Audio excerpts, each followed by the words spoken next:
ரஜினிக்கு வில்லனா அலறுகிறார் அதிபர் ஜீவன். உற்சாக சிரிப்பு, நட்பான உபசரிப்பு, பழகுவதில் நாகரிகம் எல்லாமே ஜீவனின் வழக்கம்தான். என்ன அவரது ஃபேவரட் ஹேர்ஸ்டைல் மட்டும் மிஸ்ஸிங். அதிபர் படத்திற்கான தியாகமாம். இடைவெளி ஏன் என்ற கேள்விக்கு இந்த கேள்வி தேவையா என்று கூறினார். மீண்டும் ஜீவனும் போட்டு நீங்க தான் பரபரப்பாக்குறீங்க.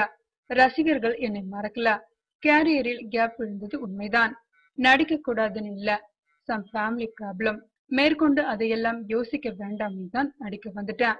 இனிமே ரெகுலரா நீங்க என்ன படங்களில் பார்க்கலாம் என்றார் ஜீவன். அதிபர்னு செம கெத்து டைட்டில். ரொம்ப தேங்க்ஸ். தயாரிப்பாளர் சிவகுமாருக்கும் இயக்குனர் சூரிய பிரகாஷுக்கும் தான் நன்றி சொல்லணும்.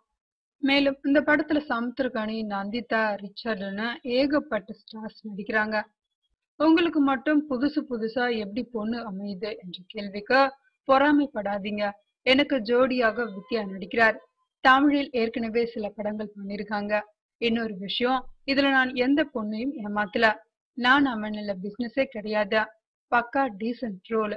இளம் தலைமுறை நடிகர்களை கவனிக்கிறீர்களா என்ற கேள்விக்கு சிவகார்த்திகேயன், விமல், விஜய் சேதுபதி, விஷ்ணு விஷால்னு நிறைய பேர் தூள் கிளப்புவதை ரசிக்க முடியுது.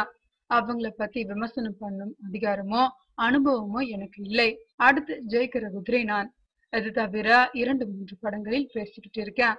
இனிமே இப்படிதானா, இல்லனா காக்கா காக்கா மாதிரி வில்லன் ரோலும் பண்ணுவீங்களா என்ற கேள்விக்கு அப்பவே இதையெல்லாம் ஸ்டாப் பண்ணிட்டேன். ரஜினி சாருக்கு வில்லனா நடிப்பீங்களான்னு நிறைய பேர் கேக்குறாங்க.